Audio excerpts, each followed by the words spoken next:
किस व्यक्ति को सुंदर पैदा होना है या कुरूप, यह उसके अधिकार की बात नहीं है। यह सब उसे प्रकृति के द्वारा मिला है। लेकिन हम अपने मन को कितना खूबसूरत और शुद्ध बना सकते हैं, यह पूरी तरीके से हमारी चेतना पर निर्भर करता है। इसलिए हमें हमेशा रोज आईना देखना चाहिए और खुद से कहना चाहिए कि हमें हमेशा भीतर से खूबसूरत होना है। सुकरात एक बहुत बड़े महान दार्शनिक थे। वह बहुत बड़े विद्वान भी थे, किंतु वह दिखने में बड़े कुरूप थे। एक दिन वह अपनी कुटिया में बैठकर आईना देख रहे थे। तभी वहां उनका एक शिष्य आया। उसने सुकरात को आईना देखते हुए देखा। यह देखकर शिष्य की हंसी निकल गई। उसकी हंसी से सुकरात का ध्यान उसकी तरफ गया। जैसे ही शिष्य ने देखा कि सुकरात उसे देख रहे हैं, तब वह शांत हो गया।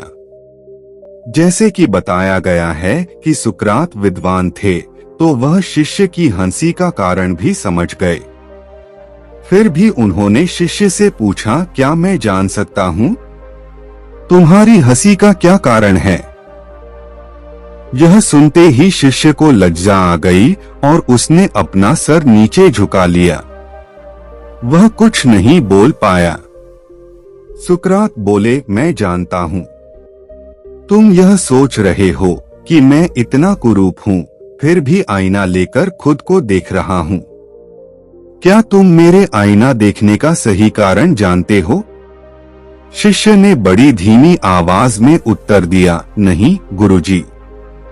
सुकरात बोले, मैं आईने में अपना कुरूप चेहरा इसलिए देखता हूँ ताकि मुझे हमेशा याद रहे कि मुझे हमेशा अच्छे कर्म करने हैं और अपने मन को इतना सुंदर बनाना है कि मेरी पहचान मेरे चेहरे से नहीं, मेरे मन की खूबसूरती से हो।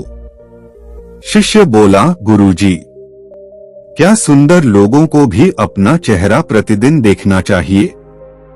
सुकरात बोले, हाँ, सुंदर लोगों को भी अपना चेहरा प्रतिदिन देखना चाहिए, इसलिए कि उनका चेहरा उन्हें याद दिलाए कि उन्हें कभी भी अपने मन को कुरूप नहीं होने देना है।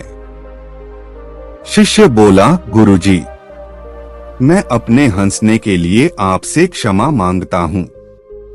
मेरे मन में इतनी कुरूपता है कि मैं आपके आईना देखने पर हंस पड़ा। लेकिन अब मैं जान गया हूँ कि चाहे व्यक्ति सुंदर हो या असुंदर, उसके मन का शुद्ध होना अति आवश्यक है। सुकरात बोले, सामान्य लोगों के लिए इस बात को समझना बहुत कठिन है, क्योंकि व्यक्ति की नजरें हमेशा दूसरे व्यक्ति की बाहरी सुंदरता पर ही जाती हैं। लेकिन जो व्यक्ति अंदर से खूबसूरत होता है, उसकी जिंदगी बहुत सरल होती है। उसकी सुंदरता का प्रमाण उसका हृदय उसे स्वयं बता देता है। सुकरात बोले, क्योंकि मनुष्य के भीतर दो ही प्रकार होते हैं, प्रकृति और दूसरी चेतना। जन्म से ही प्रकृति ने हम पर कब्जा किया हुआ है। हमारे अहंकार के लिए अनिवार्य हो जाता है कि हम हमेशा खूबसूरत दिखें, कुरूपता हमसे बर्दाश्त नहीं होती। दूसरी तरफ चेतना है जो कि शरीर की सुंदरता या कुरूपता पर ध्यान नहीं देती। वह ध्यान देती है तो अपने विचारों पर, अपनी सोच पर। चेतना की यही चेष्टा रहती है कि उसका मन हमेशा शुद्ध और शांत हो सके। विद्वान पुरुष इस प्रकृति और चेतना के भेद को जान लेते हैं, इसलिए वह चेतना का चुनाव स्वयं ही कर लेते हैं। शिष्य बोला, गुरुजी, प्रकृति और चेतना के भेद को जानने के बाद मैं भी अपने मन की कुरूपता को कम करने का प्रयास करूंगा। शिष्य ने सुकरात के आगे हाथ जोड़कर उनका धन्यवाद किया। यह कहानी हमें यह शिक्षा देती है कि व्यक्ति की सुंदरता उसके चेहरे से नहीं, उसके मन से होती है।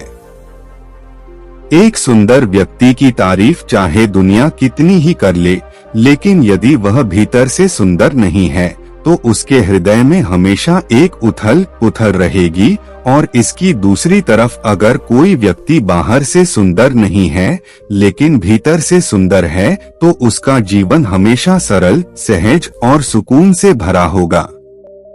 उसका मन ही उसे बता देगा कि वास्तव में वह सुंदर है या नहीं।